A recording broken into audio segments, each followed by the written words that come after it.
Bonjour à toutes et tous, Emmanuel Taïeb au micro pour le 11e numéro d'Intersaison entièrement consacré à la série Andor.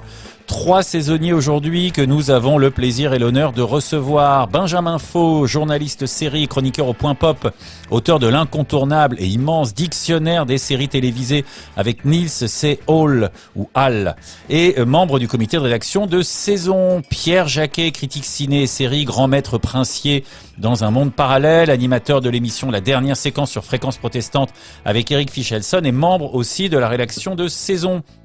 Et enfin, Gilles Verviche, pop philosophe, chroniqueur, stand-up comédien, auteur de plusieurs ouvrages, notamment d'ouvrages sur Star Wars. Le dernier, qui n'est pas sur Star Wars, s'intitule « Êtes-vous sûr d'avoir raison ?» et Gilles est aussi membre de la rédaction de Saison. Voilà, j'adresse un salut amical à Nicolas Charles qui a permis que vous puissiez écouter cette émission. Alors, pour les amateurs de cinéma et de séries, il y a parfois des trous d'air qui font douter de la nature de l'art. Par exemple, récemment, Les Anneaux de Pouvoir. Au plus proche de notre sujet du jour, la post-logie Star Wars, sur laquelle on va pas s'étendre. C'était celle qui était signée J.J. Abrams. Et puis, il y a d'autres moments où on se dit que tout n'est pas perdu, qu'il reste des auteurs, des gens qui ont une vision et qui essayent de résister au formatage des majors et des plateformes. C'est ce qu'a essayé de faire Tony Gilroy, showrunner de la série Andor, donc nouvelle série appartenant à la franchise Star Wars qui vient d'être diffusée sur Disney+. Je vais laisser Pierre Jacquet nous présenter la série. Pierre, c'est à toi. Oui, Emmanuel. Eh bien, effectivement, Andorre, et on peut le dire, est un petit miracle qu'on n'attendait pas, et ce à plusieurs raisons. D'abord, comme tu l'as signalé, le fait que cette série rentre dans le cadre du rachat vaste et global de la licence de George Lucas opéré par Disney depuis maintenant quelques années, et elle sert à alimenter effectivement leur plateforme Disney+. Disney+, qui a offert depuis sa création de nombreuses séries Star Wars, siglées Star Wars, donc The Mandalorian, la série animée The Bad Batch. Et effectivement, il y avait aussi 2 dernières séries en date qu'il est quand même important de mentionner pour leur piètre qualité et qui est en fait en totale inadéquation avec l'attente qu'elles suscitaient, c'est-à-dire le livre de Boba Fett et Obi-Wan Kenobi. Et ce qui est intéressant avec Andor, c'est que justement, on n'a pas fait appel à un homme de série télé, mais on a fait appel à un homme de cinéma à la base, puisque comme tu l'as dit, c'est une série qui est initiée par Tony Gilroy. Tony Gilroy qui est pas étranger à l'univers Star Wars, puisqu'il avait déjà écrit, il était à l'écriture du film spin-off Rogue One, donc ce film Star Wars qui, pour d'aucuns, est vraiment ce que Lucasfilm et Disney ont pu proposer de mieux jusqu'à présent en expérience cinématographique pure, hors postologie et autres spin-offs comme l'était le Han Solo, voilà. Donc c'était un film qui était réalisé par Gareth Edwards, qui avait quand même une ampleur cinématographique que les autres films de J.J. Abrams, par exemple, n'avaient pas. Et donc Tony Gilroy, en fait, se retrouve à la tête de cette série, Andor, en tant que showrunner, et il va extraire du film Rogue One un des personnages, des protagonistes du film, qui est donc Cassian Andor, et il va se focaliser sur sa trajectoire en partant de son enfance jusqu'à son entrée de plein pied dans les premiers pas de la résistance telle que les fans de Star Wars la connaissent. Alors, si tu le permets, Emmanuel, on va faire un petit focus sur Tony Gilroy, parce qu'il est aussi connu pour être celui qui aura porté à l'écran les aventures de Jason Bourne à travers les films de Paul Greengrass notamment. Il est également le scénariste de Michael Clayton, de Taylor Hackford, avec qui il a aussi collaboré pour un autre film qui est l'adaptation du roman de Stephen King, Dolores Claiborne. Et donc, c'est vraiment un homme de cinéma. Et ce qui est intéressant de mentionner à propos d'Andor, et c'est très intéressant de le dire parce qu'il l'a lui-même formalisé à travers des interviews, Gilroy, il dit qu'à la base, c'est pas un fan de Star Wars. Lui, ce qui l'intéresse, c'est en fait de se servir de ce canevas, de cet univers, mais de raconter une histoire qui lui est propre et avec un intérêt plus pour les histoires d'espionnage et pour les interconnexions relationnelles entre les personnages. Et ce sont des choses qui effectivement manquent beaucoup ces derniers temps à l'univers Star Wars tel que on peut le connaître. Et donc on avait de grandes espérances lorsque cette série a été annoncée. Et ce qui est aussi est très intéressant de dire, et dans la note d'intention en amont de ce que voulait faire Tony Gilroy avec cette série, c'est de se dire qu'en fait, dès le départ, il avait prévu que cette série, se décline sur 2 saisons, avec un projet bien prédisposé, puisque en fait, les 12 premiers épisodes qui constituent cette première saison relatent en fait on va dire, les prémices de Cassian Andor dans la trajectoire qui va être la sienne. Et la 2e saison, qui normalement devrait être disponible, non pas l'année prochaine, mais l'année suivante, retracera à raison de... Toujours sur 12 épisodes, mais sur des parties de 4 épisodes chacun, les années qui précéderont juste avant les événements de Rogue One. Donc en fait, on peut dire aussi que c'est ce qui fait la césure et la différence avec l'univers Star Wars récent, y compris celui qui semblait complètement sans direction de J.J. Abrams avec cette postologie, c'est que là, on sait, Gilroy sait où il va mener son personnage, l'arc narratif qui va constituer sa trajectoire sur 2 saisons est déjà préétabli, donc on a déjà pensé en amont à cette trajectoire, et c'est ce qui explique, je pense, en partie la réussite de cette série, en plus de ses qualités intrinsèques, formelles et de mise en scène, qui est en totale rupture justement avec ce que l'univers Star Wars a pu nous proposer dernièrement. Et pour les auditeurs, alors je pense que c'est des mots qui sont à peu près familiers maintenant. Rogue One, c'est ce qu'on appelle un spin-off, et là on est donc dans le préquel du spin-off. Ça se passe avant les événements de Rogue One, et ça se passe. Ça c'est pour ceux qui s'intéressent à la chronologie propre de Star Wars, ça se passe 5 ans avant la première destruction de l'Étoile Noire, de l'Étoile de la Mort, par Luke. Donc voilà, grand moment de bataille. On est avant 5 ans, A New Hope, 5 ans avant un nouvel espoir. Voilà, pour situer un tout petit peu effectivement la série. Benjamin, sur Andor pour commencer aussi. Andor, c'était très attendu, en tout cas de mon côté. C'était une série auquel je mettais beaucoup d'espoir. Et la force d'Andor, c'est d'avoir réussi à combler ses espoirs. Parce que je m'explique, effectivement, Andor faisait référence à Rogue One, qui pour moi est un des meilleurs films de la franchise post-première trilogie. Et il arrivait après 2 échecs, à mon sens également, en termes de série. Et il avait une promesse, c'était d'avoir un Star Wars au niveau humain. C'est-à-dire un Star Wars dépourvu de ces éléments fantastiques, fantasy, où il y a plus de Jedi, il n'y a pas de Jedi, ils n'interviennent pas, il n'y a pas d'histoire de force, il n'y a pas de système de magie. Il n'y a plus de héros prédestinés, et ça c'est très important. Et du coup, oui, c'est arrivé, c'est une réussite totale, parce qu'on se retrouve en face de quelque chose on ne pensait pas possible pour effectivement sur Disney+, en 2022, comme ça, avec le poids des fans et le poids de l'histoire de la franchise. C'est une série chorale, parce qu'il y a ça à dire aussi, c'est que Andor est une série chorale, malgré son titre. Il y a au moins 5 personnages principaux dans Andor.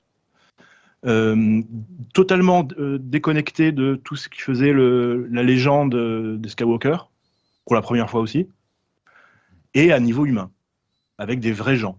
Et ce n'est que ça, Andor, c'est la première fois avec Rogue One, et peut-être avec un petit peu les Ewoks, où c'est effectivement le peuple, c'est les gens qui se battent contre l'Empire, contre un empire totalitaire. Et après, effectivement, J'ai beaucoup entendu aussi enfin un Star Wars politique. On va y revenir. Alors il faut peut-être juste mettre ça en perspective. Ça a toujours été politique, Star Wars. Ça a toujours été la lutte contre le totalitarisme. Mais là, en plus, on a quelque chose à niveau humain, sans avoir le canevas de fantasy qui écrase un petit peu parfois l'histoire de Skywalker. Gilles Verviche, alors, sur Andor aussi. Oui, alors en fait, je plus sois à tout ce qui a été dit. Effectivement, j'ai été très très heureux moi de voir cette série en tant que fan de Star Wars. Comme Emmanuel vous l'a dit, j'ai quand même déjà commis 2 livres sur la philo de Star Wars, tome 1, tome 2, donc je connais vaguement le sujet. J'ai été hyper déçu effectivement par Obi-Wan Kenobi et Boba Fett, qui a quand même la série tellement ratée que même ceux qui la font changent le héros en plein milieu pour remettre du Mandalorian en se disant tellement ça tient pas la route. Bon, voilà. Alors là, à la volée, il y a plein de choses qui m'ont plu. Ce qui m'a vraiment plu, moi, c'est effectivement de creuser les personnages, de sortir effectivement du manichéisme du conte de fées qui était Star Wars à l'origine. Donc voilà, et de reprendre effectivement le côté un peu sombre de Rogue One, où on a des méchants gentils et des gentils méchants. On revoit ici Saw Gerrera, qui est un résistant fanatique, donc plutôt méchant. Et ce que j'ai vraiment beaucoup aimé, alors c'est d'abord effectivement les personnages de méchants qu'on arrive à creuser. Mais effectivement, on a l'impression, pour filer sur l'autonomie de la série, on a l'impression qu'effectivement, il a pris Star Wars comme un livret d'opéra à la fin. Vous savez, quand les compositeurs d'opéra prennent un livret pour en faire un peu ce qu'ils veulent. Et effectivement, il y a un peu le côté exercice de style, en fait, à partir de l'univers Star Wars. Ça pourrait se passer un peu dans n'importe quel univers, en fait. Plutôt que d'être bloqué comme J.J. Abrams entre autres, qui a été complètement bloqué par le poids effectivement de la franchise et qui n'a pas réussi à faire du neuf avec du vieux. Dans Rogue One déjà, j'avais remarqué, il m'avait semblé moi, qu'il s'amusait plutôt avec la référence Star Wars. On était vraiment dans la pop culture, voilà, c'est-à-dire on utilise Star Wars pour jouer avec et développer sa propre imagination. Là, c'est aussi ce qui s'est passé. Et le fait de prendre plutôt le livret ou la contrainte Star Wars comme un exercice de style et un jeu a beaucoup plus libéré, me semble-t-il, l'imagination. Voilà, on peut imaginer qu'il aurait pu prendre n'importe quel autre livret puis en faire ce qu'il voulait, mais voilà, effectivement, voilà, sur ce côté, effectivement, on est dans à la fois le spin-off et le préquel. C'est un spin-off, c'est un préquel de spin-off. Alors ça commence à faire compliqué. Mais voilà, bon sur les personnages, je reviendrai un peu après, mais effectivement, j'ai vraiment beaucoup aimé. Et alors pour le dire, effectivement, ça se bonifie au fur et à mesure en fait, ce qui peut être l'effet inverse de pas mal de séries. Là en fait, voilà, le premier épisode, il y en a qui ont apprécié. Moi, j'avais l'impression de retrouver un peu quelques défauts des autres. Et puis en fait, plus ça avance, plus on s'éloigne en fait des canons de Star Wars pour rentrer dans une histoire un peu originale avec les fameux 3 épisodes. On en reparlera peut-être dans le camp de travail là, qui sont vraiment, à mon avis, le point d'orgue de la saison là, mais voilà, donc c'est très très bien, c'est vraiment très bien. Benjamin. Alors oui, quelque chose me venait en tête en vous écoutant. Je pense qu'on va tous être d'accord globalement pour dire qu'on a aimé la série. Ça, on est clair, on va être clair là-dessus. Et je me demandais donc en nous écoutant tous les 4, est-ce qu'on ne pourrait pas se dire que le problème d'Andor, ça va être que ce n'est pas assez Star Wars, que justement on ne retrouve pas et que ça pourrait être dans n'importe quel univers de SF? Est-ce que ça ne peut pas perdre Voilà, non, mais c'est-à-dire, effectivement, c'est une question importante, c'est-à-dire jusqu'à quel point Andor est une série qui, en s'autonomisant de la franchise, peut en sortir, et c'est-à-dire jusqu'à quel point est-elle alimentée par ce qui peut faire habituellement, j'allais dire la Force, hein, sans jeu de mots, de Star Wars, parce que ça a été mentionné en début d'émission. On parle pas de la Force, on parle pas de Jedi, on parle pas des Skywalker, il y a pas Vador, l'Empereur est mentionné. Après, il y a quand même, alors moi je vais laisser les saisonniers du jour répondre, y compris Benjamin bien sûr, hein, mais il y a quand même beaucoup d'éléments qui sont très familiers, c'est-à-dire qu'en un coup d'œil, il y a des chasseurs-tis, on reconnaît les uniformes, la forme des casquettes, il y a un droïde qui est presque un animal de compagnie, enfin un droïde très émotionnel, c'est d'ailleurs dans son nom, hein, si j'ai bien compris, il s'appelle B2 EMO, mais il y a quelques nouveautés aussi, hein, ils ont des montres, ils ont des téléphones longue portée, enfin il y a des choses qu'on n'avait pas forcément vues avant, mais voilà, donc effectivement, question jusqu'à quel point c'est à la fois dans et hors de la franchise, jusqu'à quel point ça s'affranchit de la franchise. Benjamin. Et puis moi, Pierre. Il y a vraiment un ancrage fort qui est quand même le personnage de Mon Mothma. Ouais, j'allais dire. Qui est présent dans tous les films, dans les deux trilogies, qui est présent dans l'univers étendu énormément, dans les romans également. Donc et qui représente un peu la naissance de l'Alliance rebelle qu'on connaîtra ensuite. Donc il y a quand même cet arc-là qui ancre vraiment les choses. Pierre ? Ouais. Alors, c'est intéressant en fait ce questionnement en fait sur est-ce que c'est Star Wars ou pas c'est Star Wars. Si on s'en tient effectivement à tout ce qui est décorum, dont tu as mentionné certains éléments, Emmanuel. Oui, on est dans du Star Wars, mais et c'est quelque chose dont on a parlé un peu en off avant de lancer l'émission. Ce qui fait que ce n'est peut-être pas du Star Wars, en tout cas du Star Wars tel qu'on aurait l'habitude de voir depuis ces dernières années, c'est que en fait tout le côté fan service pour moi a été complètement expurgé de la chose.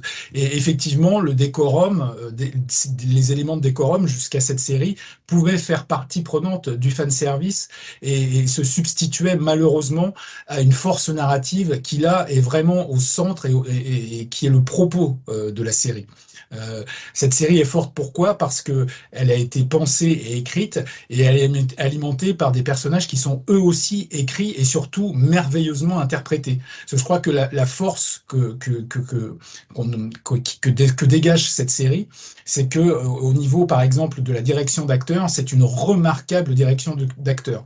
Et alors effectivement, il y a même sans parler de fanservice, d'habitude Star Wars, on a quand même une petite touche d'humour un peu légère, etc. Là, pas du tout en fait. On est très premier degré, on est vraiment dans quelque chose qui est hyper sérieux, peut-être trop selon les détracteurs, dont nous ne faisons pas partie, donc ça c'est sûr.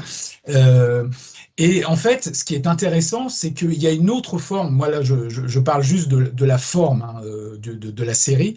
Il y a une autre forme de fan service qui est moins celle de Star Wars que celle du cinéma tel qu'on le connaît. Puisque en fait cette série aussi se nourrit de certains axes et de d'un passé historique cinématographique. On a évoqué effectivement, Gilles l'a fait tout à l'heure, cette partie qui sera l'une des dernières parties de la série, qui est cette partie dans la prison. Là, on pense bien évidemment à tous les films d'évasion. Donc on peut citer par exemple L'évadé d'Alcatraz. Et ce qui est intéressant, c'est qu'au niveau du décorum et au niveau de ce que nous présente la série, là, il y a un hommage involontaire qui est fait à George Lucas, pour moi, mais qui est moins Star Wars que THX 1138. Quand on voit tous ces passages, on pense, enfin, moi, j'ai vraiment pensé beaucoup à l'esthétisme de THX 1138. Et puis, il y a cette première partie de série où, effectivement, là, on est dans le fameux autre genre cinématographique qui est le film de casse et où en fait ils vont devoir faire un casse auprès d'une garnison militaire. Et là, effectivement, dans la façon dont l'équipe est créée, dans la façon dont ces outcasts nous sont présentés, on peut penser effectivement au film de Brian G. Hutton avec Clint Eastwood, qui sont De l'or pour les braves ou Quand les aigles attaquent. Donc effectivement, il y a quand même des références et surtout, je trouve qu'il y a une volonté de casser des codes connus, ne serait-ce que par exemple sur l'utilisation de la musique. Star Wars, on est habitué à une musique plus ou moins symphonique. Là, pas du tout. On est sur une musique très électro, très moderne, et ce qui fait que d'entrée de jeu, en fait, c'est une note d'intention. On est dans Star Wars, mais on n'est plus dans Star Wars. Et moi, avant de repasser la parole, lorsque la série a été diffusée, je ne sais plus quelle critique avait été faite en disant que Andor, c'est un peu comme si la série, pour la première fois, c'était une série Star Wars qui avait mûri en même temps que l'auditoire historique de Star Wars, c'est-à-dire ces quarantenaires et ces cinquantenaires qui ont connu le Star Wars originel et qui donc auraient mûri en même temps que cette évolution de Star Wars. Et je trouve ça très intéressant et je pense aussi que c'est la force d'attrait principale de cette série, c'est elle est à la fois proche de Star Wars mais très éloignée et c'est ce qui fait que ça fonctionne. Quadra et Quinca qui effectivement ne se retrouvaient pas du tout dans la postlogie ou dans les séries dérivées et qui pouvaient passer un peu pour être un peu incompris de la nouvelle génération qui peut trouver que la postlogie est très très bien et que c'est du bon space opéra. On a effectivement beaucoup d'unités de lieux. Hein. Il y a plusieurs épisodes sur le cast, il y a plusieurs épisodes dans l'espèce d'usine colonie pénitentiaire. Gilles Verviche sur ça, sur l'autonomie de la franchise, la connexion ou la déconnexion ou l'absence de fétichisme par rapport à ce qui avait pu être fait. On fait pas apparaître le Faucon Millenium par un subtil mouvement de caméra comme dans un certain film. Donc là, on est sur une autre appropriation de Star Wars. Oui, alors bon, je vais pas être long parce qu'il faudrait qu'on aborde aussi éventuellement, comme je vous dis, moi bien volontiers, les personnages, les acteurs, vivre sous l'Empire, etc. Mais effectivement, enfin, c'est pas une fin en soi non plus de se détacher de la franchise. Voilà, c'est-à-dire qu'au départ, c'est juste que ce que j'ai remarqué moi avec Ryan Johnson et J.J. Abrams, comme je le disais tout à l'heure, c'est que ça les a complètement tétanisés en fait. C'est-à-dire, ils ont été, de mon point de vue, ils ont été incapables, effectivement, étaient dans le fétichisme. C'est-à-dire que j'en ai parlé un peu dans le bouquin, mais il montre dans les images, il montrait leur incapacité à faire du neuf avec du vieux. Et je sais pas si vous avez remarqué, mais d'ailleurs, Rogue One aussi, il y a quelques images comme ça, mais il y a beaucoup de ruines. En fait, il y a souvent des ruines dans la postlogie.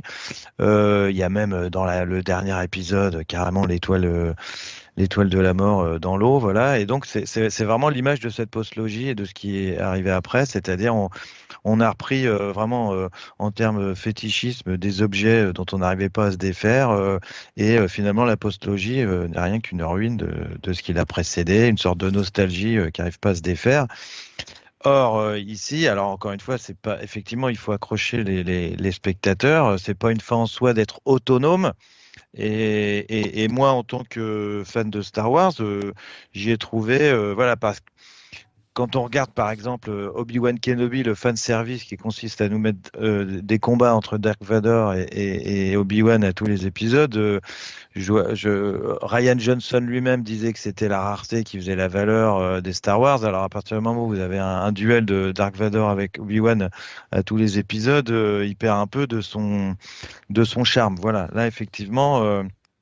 Tant mieux s'ils ont réussi à faire quelque chose d'original. Moi, je me suis pas senti perdu. Il y a quand même une esthétique parce que quand on parle de l'univers Star Wars, effectivement, l'univers Star Wars, c'est quoi en fait? Il y a l'univers et puis le but. Alors l'univers, c'est quand même un décor très aseptisé pour l'Empire galactique qu'on retrouve beaucoup là-dedans avec des blancs. D'intérieur, notamment dans le camp de travail, et puis une rébellion toujours avec des looks effectivement très western spaghetti. Lucas insistait pour que le décor et ça est toujours, alors qu'on est dans le futur, enfin en fait c'est dans le passé, mais un peu de la science-fiction. Euh, euh, les décors et les costumes doivent paraître toujours usés. Et puis son propos de base, c'était quand même disait-il à l'époque dans les années 70, de réactualiser les mythes les anciens mythes, voilà. Et donc de les ancrer quand même dans une certaine actualité. À son époque, c'était la guerre froide. Et là, il me semblait que la post-logie était passée vraiment à côté.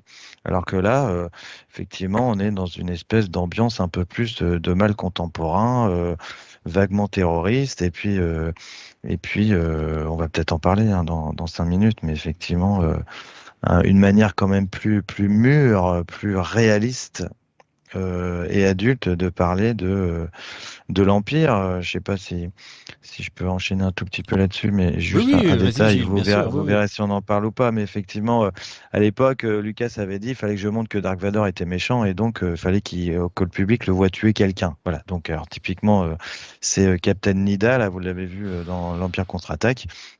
Il l'étrangle. Et là, effectivement, on nous montre comment c'est de vivre dans n'importe quel état un peu totalitaire, au dernier maillon de la chaîne, hein, sur une planète un peu isolée, avec une espèce de milice qui est soutenu par l'Empire, avec comment ça fait d'avoir des libertés en moins. Les Stormtroopers, d'ailleurs, font moins chair à canon que dans la série canonique. Hein. Ils font quand même plus, pour le trou, section d'assaut ou SS, ils sont plus inquiétants. Enfin, le système, je trouve, vécu de l'intérieur par ceux qui le subissent, est quand même beaucoup plus inquiétant.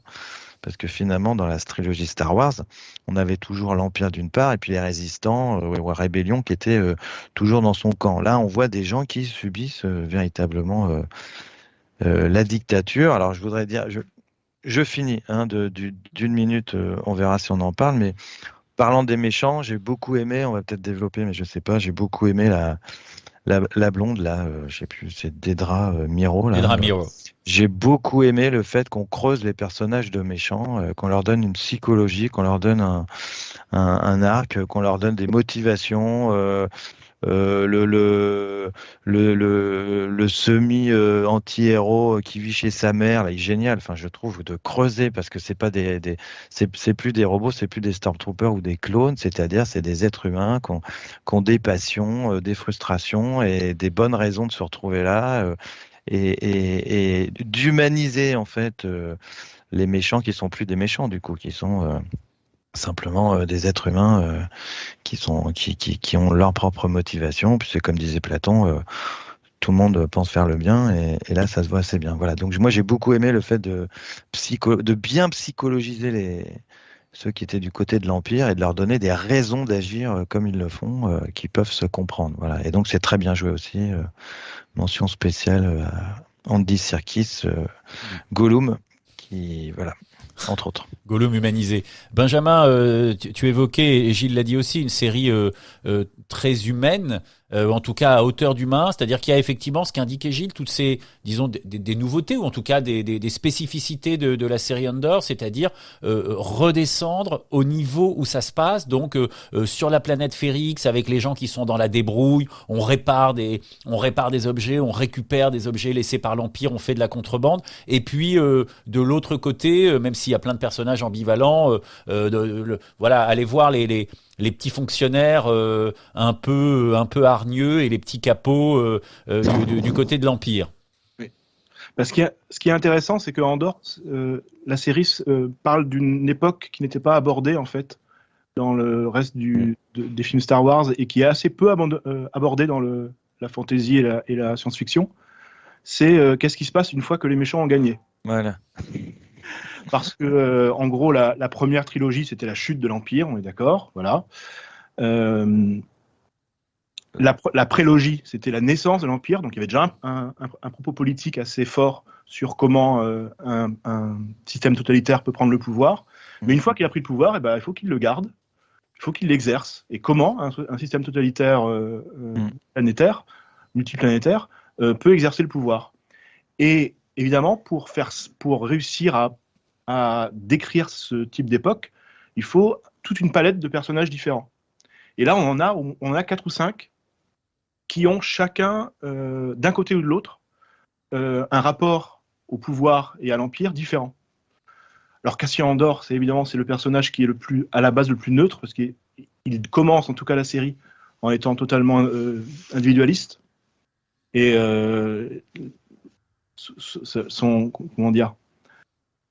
son engagement politique viendra par les faits, même de force. Hein, en fait, voilà. Et tardivement. Ouais. Et du côté des méchants entre guillemets, ils n'ont pas tous le même rapport à la hiérarchie, à ce qu'ils recherchent, à la sensation d'appartenance ou non, etc. Donc ils ont une psychologie complexe et des rapports complexes au pouvoir et à leur propre hiérarchie et à l'exercice du pouvoir. Et après les deux résistants aussi, on a une résistante qui est Motma, qui donc est présente est déjà présente dans le reste du lore de Star Wars et qui va être à l'origine de la fondation de l'Alliance rebelle et qui va commencer à financer les choses, mais qui est une femme politique de plein pied dans la vie politique de son époque. Et en contrepartie, on va avoir le personnage interprété par Stellan Skarsgård, qui est le résistant de l'ombre, et qui est un personnage extrêmement fort parce que lui, pour le coup, c'est le personnage qui montre que la résistance ne peut se comprendre que de manière totale, et on doit tout abandonner pour elle. Et c'est un personnage très radical. Et c'est un personnage qui rappelle pour employer les grandes références et les grands mots, le Lino Ventura de l'Armée des Ombres, et qui a un monologue fantastique dans le dernier épisode, je crois. Et c'est un des personnages les plus forts aussi. Et tous ces personnages, voilà, c'est la force du récit choral, sans oublier évidemment les personnages qui sont des personnages secondaires et qui crèvent l'écran aussi à plusieurs reprises. La mère d'Andorre, si vous avez vu le dernier épisode, vous vous rappelez de qui c'est, vous l'oublierez jamais. Le personnage, effectivement, dans l'excellent arc de 3 épisodes dans la prison, le personnage de contremaître interprété par Andy Serkis, c'est la même chose. Ce sont des personnages inoubliables, très rapidement inoubliables, c'est-à-dire en un quart d'heure, 20 minutes, on sait qu'on les oubliera pas. Ceux qui étaient totalement c'est totalement raté dans les précédentes séries, en tout cas. Star Wars, ce qui est dommage, puisque effectivement la série, c'est quand même le média le média de fiction où on peut développer les personnages le mieux. On a le plus de place. A priori, on a plus de place que dans un film. On est presque à un niveau d'un roman. La profondeur qu'on peut obtenir. Et dans les précédentes séries Star Wars, les 3 même Mandalorian, on se rappelle pas de grand monde et surtout pas des personnages secondaires. Et donc voilà, et là on a effectivement une série chorale qui présente beaucoup de visions différentes, qui est basée effectivement sur la dystopie. Et c'est aussi quelque chose qui n'est pas très présent dans Star Wars proprement dit, qui était présent chez George Lucas, mais pas forcément dans Star Wars. Et c'est tout cela qui donne une réussite, plus effectivement, on en parlera plus tard, mais le discours politique qui pour le coup est encore plus frontal qu'auparavant. Pierre, une série à hauteur d'humains sur les différentes planètes, et y compris dans l'organigramme et la hiérarchie de l'Empire, avec Dedra Meero, et puis on va en parler aussi, Cyril Karn. Ouais. Moi, je suis entièrement je suis exactement sur la même longueur d'onde que Benjamin sur ce qui vient d'être dit. Effectivement, moi, ce qui m'a beaucoup frappé à la vision de cette série, c'est que la radicalité n'est pas l'apanage de l'Empire dans cette série. Elle est aussi du côté de cette rébellion naissante. Alors, radicalité feutrée dans le cadre de Mont Mothma, quand même, qui doit dealer avec un peu, on le voit vers la fin de la série, un mariage forcé avec sa fille pour pouvoir se sortir d'un trépas financier qui pourrait la faire se découvrir en tant que rebelle totale, alors qu'elle siège au Sénat. Donc elle a une couverture à protéger. Et puis radicalité effectivement de ce personnage incarné par Stellan Skarsgård, Luthen. Alors là qui pour le coup effectivement a quand même un monologue d'anthologie. Je crois que c'est l'un des plus grands monologues de toute l'histoire de Star Wars. Et quand on le regarde effectivement on a les frissons, on a le poil qui se hérisse. Et il a la chance d'être incarné par un acteur d'exception. Et c'est la force aussi de cette série, c'est que le casting est remarquable.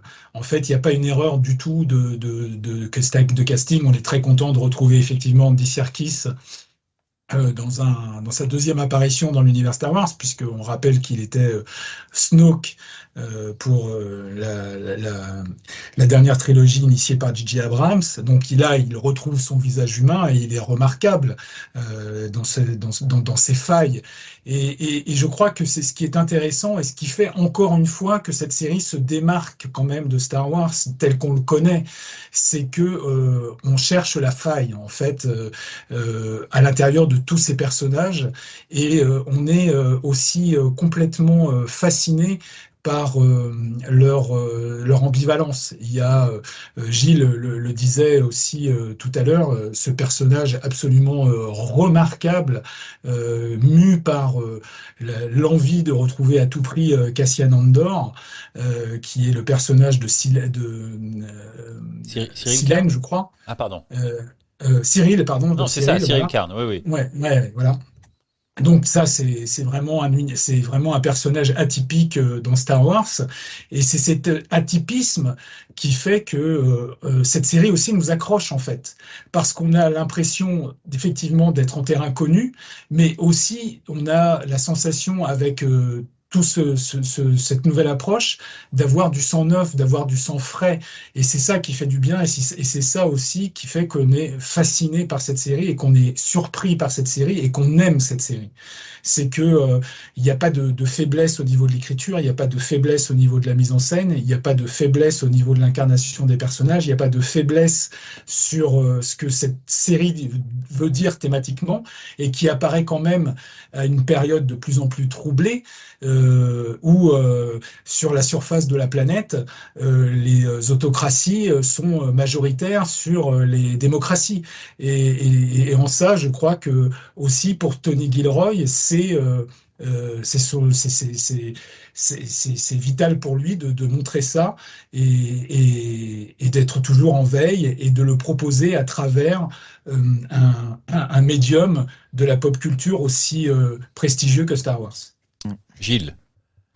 Oui, c'était pour résumer un peu cette idée, effectivement, c'est-à-dire que à l'origine, Star Wars dans les années 70 oscille toujours entre le mythe et le conte de fées, plutôt le conte de fées. D'ailleurs, une des grosses différences étant que le mythe peut se terminer un peu mal, comme chez le mythe d'Héraclès ou tous les mythes grecs, alors que le conte de fées se termine plutôt bien, où les gentils gagnent et les méchants perdent, avec une morale. Voilà.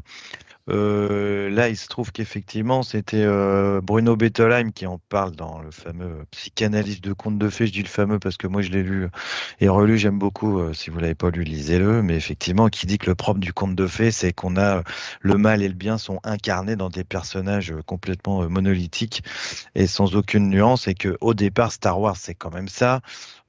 Tout au départ, la première trilogie, en tout cas, est assez comme ça. À part peut-être Boba Fett et Han Solo, les personnages du milieu, mais sinon vous avez la fameuse première image de la guerre des étoiles à l'époque. Vous avez Dark Vador en face de Princesse Leia, donc lui il est tout noir, elle est toute blanche. Voilà, et donc ce qui avait fait, c'est là qu'on s'éloigne peut-être de l'univers, ce qui avait fait le grand intérêt de Star Wars, c'est-à-dire cette opposition radicale entre un bien et un mal très bien identifié, c'est ce qui nous fait plaisir maintenant de perdre, et ce qui est, moi je l'interprète comme effectivement on disait tout à l'heure que c'était une génération qui avait été marquée par, effectivement Andor c'est du Star Wars pour adultes, voilà, c'est-à-dire on croit plus au Père Noël, on croit plus au conte de fées, et on croit plus que le mal et le bien sont incarnés et complètement absolus d'un côté ou de l'autre. Voilà. Tout ça me semble inspiré effectivement d'une petite phrase qu'a Cassian Andor dans le film Rogue One, quand il fait un petit monologue là pour remobiliser la héroïne, aller au combat. Jyn Erso en disant la plupart d'entre nous avons commis des crimes au nom de la cause, donc si la fin justifie les moyens, qu'est-ce qui justifie la fin?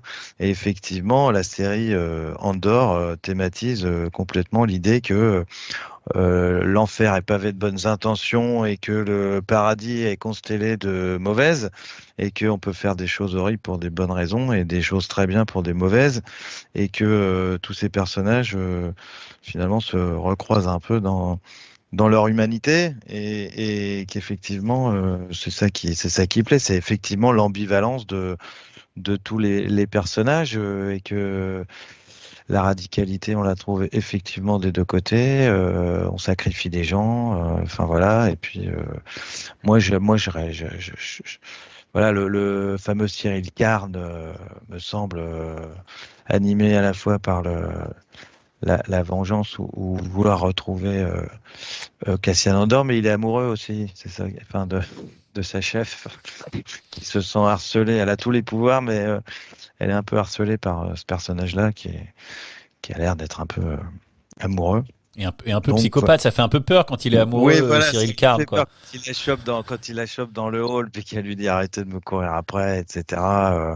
J'aime beaucoup aussi, tiens, au passage, Anton Lesser qu'on voyait qui fait le chef là, qui fait le plus haut gradé de l'Empire là, qui faisait le méchant maître de Cersei dans Game of Thrones. Je sais plus le nom de ce maître, mais là il fait le chef de l'Empire à son niveau. Effectivement, c'est bien joué partout. Donc voilà, donc c'est un Star Wars pour adultes qui a renoncé avec le manichéisme pour montrer des personnages radicaux et nuancés. Alors, on voit quand même le fonctionnement interne de l'Empire. On voit une bureaucratie autoritaire ou totalitaire, et on va et on redescend là aussi au niveau des personnages qui font tenir l'Empire. C'est-à-dire qu'on voit ce que disait Benjamin, le fonctionnement général d'un empire et ce que ça implique de vivre sous un empire, mais on voit aussi ce que ça implique d'être fonctionnaire de l'Empire avec voilà deux personnages effectivement emblématiques qui sont Miro qui est une fonctionnaire zélée assez forte et qui commence à faire des connexions entre des actions de la résistance.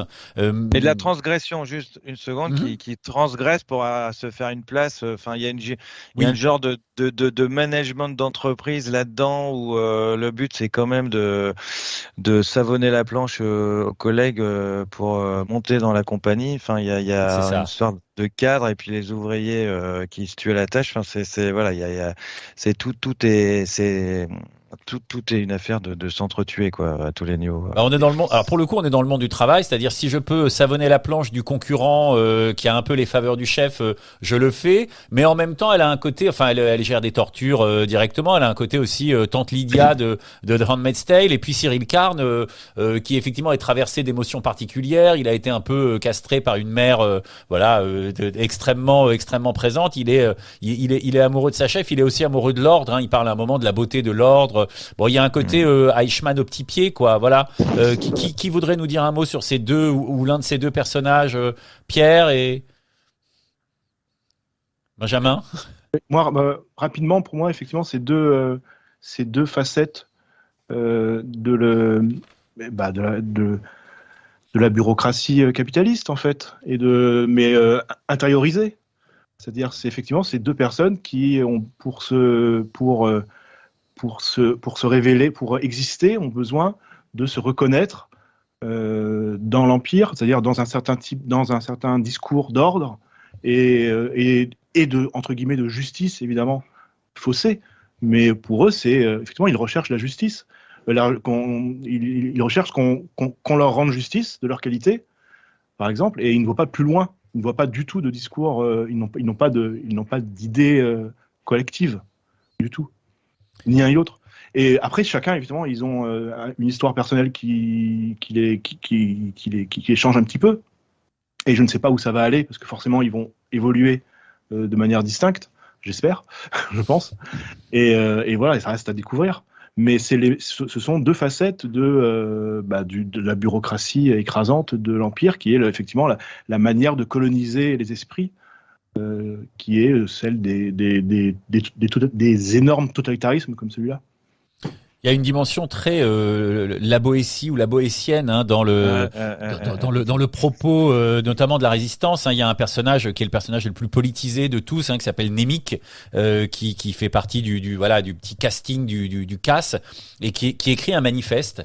Et un manifeste très politique dont on sent bien que ça va être la base intellectuelle ou la doctrine intellectuelle de la résistance et de la rébellion, et que d'ailleurs Cassian écoute alors qu'il n'était pas, c'est pas le personnage le plus politisé au départ, et il le fait. Et voilà, Némique dit la répression va trop vite pour qu'on comprenne, c'est le secret de la domination impériale, on se cache mieux derrière 40 atrocités que derrière une seule. Bon voilà, et il évoque à plusieurs moments la forme impériale. Là, on a effectivement on a une série très politique à la fois sur le fonctionnement de l'Empire, sur le fonctionnement de la résistance. Moi évidemment, je suis allé identifier un ou deux éléments, donc j'ai vu qu'il y avait sur 2 épisodes, l'un des scénaristes c'est Beau Willimon, et Beau Willimon c'est le showrunner historique avec Fincher de House of Cards, et ces 2 épisodes-là sont les épisodes où Némique a le plus la parole. Il y a quelque chose de très politique dans cet engagement dans la résistance. Tout le monde n'est pas politisé, il y a plein de gens qui s'engagent dans la rébellion pour des raisons différentes, mais il y a quand même un sous-texte politique. Pierre et puis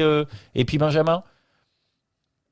Ouais, moi, ce qui me frappe, que ce soit dans l'évocation du personnage que tu viens de faire, Emmanuel, ou même sur les 2 personnages de l'Empire dont Benjamin a parlé, c'est encore une fois la qualité d'écriture où on ressent en fait l'appartenance des personnages au système, auprès du système dans lequel ils évoluent et qu'ils épousent complètement, pleinement en fait. Parce que ce soit dans le rôle, que ce soit pour la chef impériale ou que ce soit pour Cyril, en fait, on sent bien que l'Empire les a enfantés et qu'ils croient à ce système, vraiment cheville au corps. Et ils sont persuadés que la vérité est de leur côté. Et ça, je trouve que c'est vraiment très prégnant dans cette série, et c'est quelque chose vraiment de tangible, quelque chose qui n'a jamais été abordé pour moi jusqu'à présent dans Star Wars, qui effectivement est plus jusqu'à tel qu'on l'a connu, dans un esprit d'épopée, de fantaisie, d'épique, etc. Là, il y a vraiment une volonté de contextualiser chaque personnage par rapport à son environnement. Et c'est une grande force, une de plus, de cette série. Benjamin, sur la rébellion, l'engagement, l'impression que tout le monde s'engage, mais pour des raisons différentes. L'un parce que l'Empire a tué sa femme, l'autre parce qu'il a envie d'argent, donc c'est un bad boy, quoi, c'est un badass. Bon, mais il y a quand même, il y a une espèce quand même de ligne de basse politique qui fait se rejoindre tous ces personnages. Mais moi, vraiment, ce qui m'a frappé, vraiment ce que j'ai pris en pleine tête, et je m'y attendais pas avec cette force-là, c'est le message sous-jacent dans tout Andorre, qui est que sans radicalité, sans opposition radicale, on n'arrive à rien. Parce que plusieurs fois, il est très clair, et c'est exprimé que l'Empire a réussi à construire sa domination parce qu'il n'y avait pas d'opposition radicale. Il y a un épisode, c'est dans l'épisode de l'infiltration, je crois, il y a un discours très clair sur le fait qu'il y a un peuple qui vient négocier et ils ont déjà perdu. Parce que le seul fait d'ouvrir la négociation, c'est bon, tout est prévu, les dés sont pipés. Même en tant que peuple, si tu viens négocier avec l'Empire, tu as déjà perdu. Et ça, c'est vraiment une radicalité absolue que je ne m'attendais pas à voir chez Disney en 2022. Mais après, c'est peut-être un signe de l'époque. Et parce que, effectivement, au début des années 80, pour la première trilogie, on pouvait encore peut-être croire à l'homme providentiel qui vient sauver un peuple. Mais effectivement, maintenant, après, vu les décennies et vu l'état du monde actuel, où effectivement on ne peut plus croire que un bonapartisme béat, ça suffit, en fait. On ne peut pas attendre les Skywalker pour nous sauver. Et c'est même contre-productif, puisque attendre les Skywalker, attendre un homme providentiel, ça crée des tyrans. Et ce que Andorre dit très clairement, c'est que la lutte contre une oppression étatique, une oppression systémique, c'est un combat de la base et c'est un combat collectif. Et c'est très frappant que la seule victoire réelle dans Andorre, c'est à la fin de l'arc de la colonie pénitentiaire, et c'est une victoire collective. propulsée par des personnages qui sont là, effectivement, par les circonstances, mais c'est une victoire collective. Et c'est très, très clair. Donc pour moi, ça, c'était vraiment quelque chose de très radical. Enfin, voilà, c'est quelque chose qui m'a vraiment frappé. Et effectivement, ça vient sans doute de Tony Gilroy, parce que, effectivement, si on l'entend parler, quand il parle j'avais lu une interview dans Rolling Stone où il parlait effectivement de d'où il avait tiré ses idées. Il parlait de la révolution d'Haïti, il parlait de la Palestine, il parlait de la révolution russe. Enfin, c'était des choses historiquement, politiquement très chargées. Donc, il avait vraiment un discours construit. Et voilà, moi je trouve ça très, très, très bien de voir ça dans ce qui reste quand même, parce que là, effectivement, on est très sérieux depuis un petit moment, mais ça reste un excellent divertissement aussi. C'est une série de divertissements. Avec du suspense, voilà, on tremble là-dessus. Pierre, et puis Gilles nous dira un mot de la colonie pénitentiaire. Ouais, juste effectivement, parce que bon, là on dit oui c'est très sérieux, etc. Mais quand même, Andorre a ces petits morceaux de bravoure, et à titre personnel, moi l'épisode 6 qui est intitulé The Eye, c'est quand même un des épisodes où on retrouve une certaine forme d'émerveillement avec toute cette pluie de comètes et l'évasion de Andorre à la suite du casse. Et là on retrouve effectivement un souffle Star Warsien que la saga ne nous avait pas donné depuis très longtemps, même sur un écran de grand cinéma.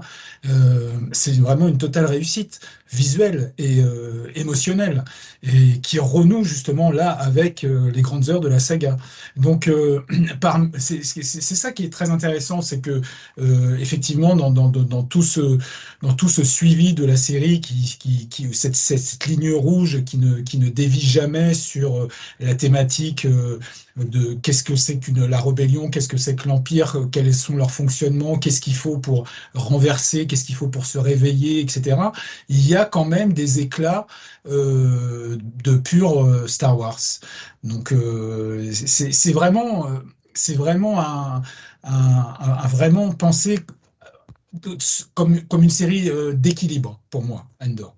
Sur l'émotion et le découpage, moi j'ai été frappé par l'épisode 3 où on va suivre en montage alterné l'évacuation de Cassian adulte et l'évacuation de Cassian enfant. Et Pierre, tu disais enfanté par l'Empire. Lui, pour le coup, c'est vraiment ça. C'est-à-dire qu'à deux moments différents de sa vie, il faut le sauver parce que à nouveau il est acculé et menacé et voilà, et sa vie est en danger. Alors il y a un arc qui a été. Oui, Pierre.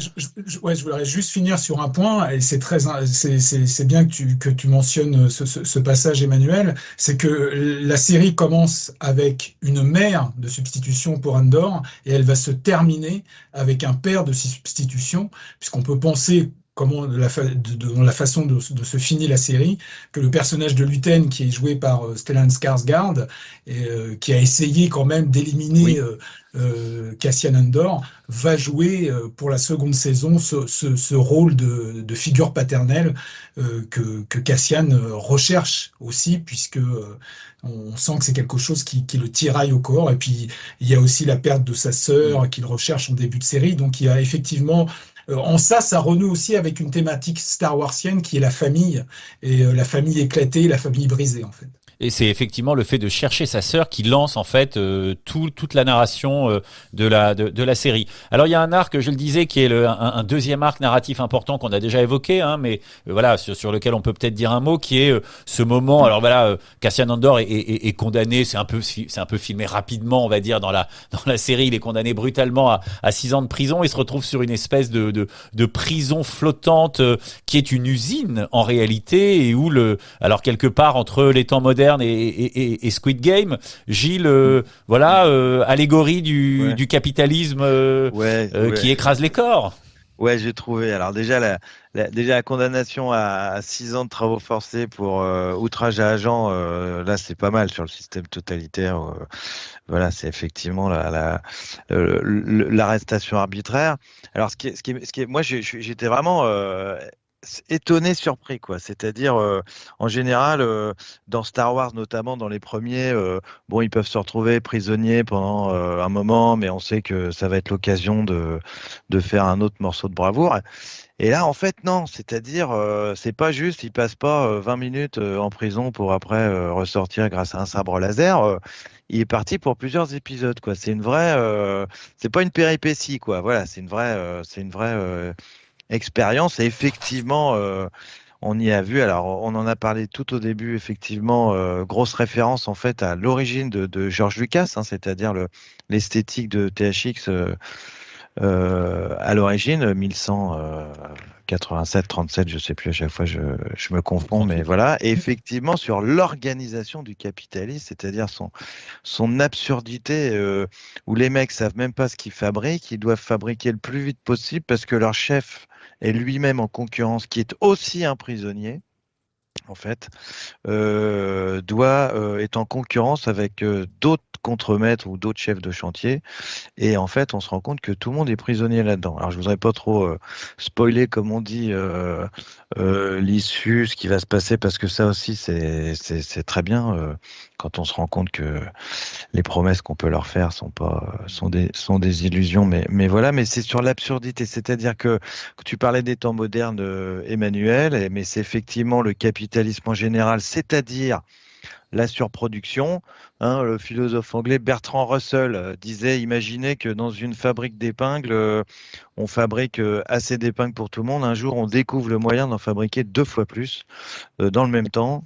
Il dit dans un monde raisonnable, et ben du coup, on travaillerait 2 fois moins de temps, puisque voilà, il dit ben non, dans le monde pas raisonnable qui est la réalité, on va trouver le moyen d'en fabriquer 2 fois plus que ce dont on a besoin. Et après, du coup, en faisant une surproduction, et on va obliger tout le monde à en acheter. Voilà, et on est vraiment dans cette dénonciation, me semble-t-il, hein, à la fois de ce management complètement absurde où tout le monde est dirigé par la peur, où il n'y a aucun sens au travail de personne. Et, euh, et ça me paraît évidemment, enfin évidemment, peut-être pas pour tout le monde, mais ça me paraît complètement métaphore de l'économie telle qu'elle existe dans le monde réel, quoi. Voilà, où on travaille parce que le chef nous le demande, lui-même, il sait même pas trop pourquoi, mais parce qu'il est en concurrence avec d'autres. Et alors, voilà, hein, et alors sinon je perds ma place. Et alors, on sait plus pourquoi on travaille. Et puis des gestions catastrophiques. Et ça me paraît évidemment, enfin moi ça me paraît vraiment une bonne critique. Je vais dire en 20 minutes, hein, quand Andy Serkis là lui explique le système, j'ai l'impression qu'en 5 minutes on a compris le monde. Voilà. Et en même temps, univers concentrationnaire, voilà, avec qui fonctionne avec des capots et des chefs. On a les deux moments. Peut-être qu'on peut dire un mot. Alors, on en a évidemment beaucoup parlé parce que c'est le héros, Cassian Andor. Moi, j'ai aussi vu la série comme alors voilà, un roman d'apprentissage de quelqu'un qui n'est pas tout de suite un héros. Là, c'est intéressant par rapport à la narration, qui est quelqu'un d'assez courageux, mais qui a son propre agenda politique, comme on dit, hein, qui est en recherche de sa sœur et qui va être pris dans les rouages de quelque chose et qui va progressivement monter en puissance. Je sais pas qui voudrait dire un mot de cet apprentissage et de cette politisation, on va le dire comme ça. Il laisse la main d'ailleurs hein, sur la c'est pas lui qui mène complètement la révolte sur la colonie pénitentiaire. Il est très très très actif, mais il dit au personnage d'Andy Serkis, c'est toi qui dois y aller et c'est toi qui dois leur parler. Et effectivement, c'est ce qui se produit. Benjamin, peut-être sur voilà ce personnage de Cassian Andor. Pour moi, oui, j'ai dit déjà que pour moi c'était une série chorale, mais tous les personnages sont importants. Et Cassian Andor, en fait, pour moi c'est plus un catalyseur qu'un héros. Les choses se passent autour de lui et par contre, il a cette qualité de décision. Il prend les décisions très vite, il prend les bonnes décisions, même si elle peut paraître extrême, même si elle peut paraître parfois amorale. Il prend la bonne décision dans la circonstance. Et c'est cette qualité-là, avec aussi le fait qu'il a quand même un savoir-faire remarquable dans certains domaines. Qui fait de lui un héros. Alors pour l'instant effectivement, mais on est à la moitié de son parcours seulement, hein, qui fait un héros de circonstance plus qu'un héros traditionnel. C'est ça, on a l'impression qu'il est poussé par les événements. Alors il s'héroïse à la fin en sauvant Bix, mais sinon il était toujours un peu il était toujours un peu tangent dans son engagement par rapport à la rébellion. On va avant oui. Il est auto-centré, il est très sur lui-même, il a vraiment il a un petit peu égoïste, même pas on peut le dire. Je pense que c'était un peu ce qu'avait en tête ce qu'on avait en tête au tout début pour Han Solo, quand on le faisait tirer en premier dans la cantina, enfin toute la séquence du début du premier Star Wars. Mais après, Han Solo est parti ailleurs complètement, mais c'était un peu ce personnage-là. Ça lui est reproché d'ailleurs par d'autres personnages qui disent il ne roule que pour lui, il fait ses petites affaires, ses petits bricolages, c'est une espèce de petit contrebandier. Il y a un petit côté Han Solo effectivement. Voilà. Avant de conclure, on va chacun faire un petit mot de conclusion ou de mise en perspective de la série. Je pense qu'on a donné aussi envie de la voir. C'est rare qu'il y ait un consensus comme ça. On a essayé de se dire avant, en préparant l'émission, de quoi pourrions-nous débattre et sur quoi serions-nous en désaccord. Pas tant de choses que ça finalement. Les auditeurs l'auront entendu. Pierre, un mot un mot de fin sur cette série Andor. Eh bien, si ça pouvait donner envie à Lucasfilm et Disney+ de poursuivre dans cette veine, on leur en serait gré déjà, mais ça c'est un peu mon côté poil à gratter. Et puis surtout, on attend avec impatience la 2e saison. Et puis il faut voir Andor, effectivement, et c'est une franche réussite et on espère que lorsque la fin de la saison 2 se clôturera, ça fera la parfaite jonction avec Rogue One. Ça, c'est quelque chose aussi dont on attend grandement la finalité. Un spin-off très autonome. Gilles, un mot de conclusion. Oui, comme l'a dit Pierre ou Benjamin, je sais plus, mais effectivement, faut pas oublier que c'est aussi un divertissement. Donc, je pense que le premier critère, c'est de pas s'ennuyer. Comme disait Joseph Campbell quand il avait fait toutes ses analyses sur Star Wars, il dit c'est fun de regarder Star Wars surtout. Donc d'abord, c'est effectivement très fun et je leur résumais volontiers en disant que c'est effectivement un Star Wars pour adultes. C'est-à-dire, moi, c'est ça qui m'a plu. Et il faut le voir, parce que après toutes les déceptions qu'on a eues, que moi j'ai eues personnellement, vraiment, il faut le voir. On s'ennuie pas du tout, on est accroché. Moi, c'est vrai que Mot Mata, là, avec son arc, comment elle est devenue la chef de la rébellion, ça m'intéresse beaucoup aussi. Voilà, donc voilà, un Star Wars pour adultes qui garde du fun. Je dirais que c'est ça. Il y a beaucoup d'éléments dont on n'a pas parlé, mais il y a effectivement toute la question financière. Il faut financer la rébellion. On va vraiment au plus concret.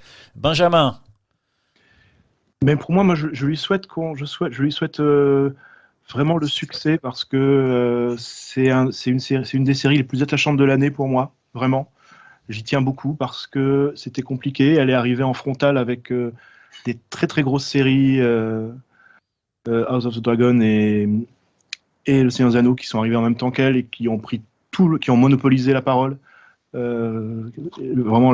Voilà. C'était un mauvais timing. Elle ne fait pas de concessions, donc elle ne caresse pas du tout les fans dans le sens du poil, ce qui est assez compliqué. Elle passe après 2 échecs consécutifs qualitativement, ce qui est très compliqué. Et elle réussit quand même à proposer quelque chose de neuf. Et elle montre aussi qu'on peut faire de la science-fiction de qualité sans concession dans un monde de franchise. Et c'est quelque chose pour moi de très très positif. C'est quelque chose que j'aimerais bien voir chez Marvel par exemple, s'ils pouvaient s'inspirer un peu. Mais c'est aussi pour ça qu'on voulait faire cette émission sur Andor, pour pas que la série passe à l'as, même sur évidemment une immense plateforme comme Disney+. Ça peut quand même arriver. Mon petit mot de conclusion, moi je voulais simplement dire que effectivement Star Wars me paraissait être une franchise qu'il fallait réparer. Il me semble que la série en est elle-même consciente et que c'est à nouveau le personnage de Nemik qui va le dire. Il va mettre à un moment en parallèle pour expliquer l'action et la résistance un livre et un objet technique, et je me suis dit au fond c'est ça la clé. Le livre c'est un script, donc pour faire une bonne série il faut un bon script et il faut aller de la technique, un peu un univers de SF et effectivement on arrive à avoir de ce point de vue-là une très bonne série. Merci à tous les trois d'avoir été avec nous, Benjamin Faux, Pierre Jacquet, Gilles Verviche. Voilà, qui nous ont accompagnés sur cette 11e numéro d'intersaison qui était consacré à Andor et que vous pouvez donc retrouver sur Disney+. Bonne fin d'année 2022 à toutes et à tous. On se retrouvera, j'espère, très bientôt pour un nouveau numéro d'intersaison. Prenez soin de vous.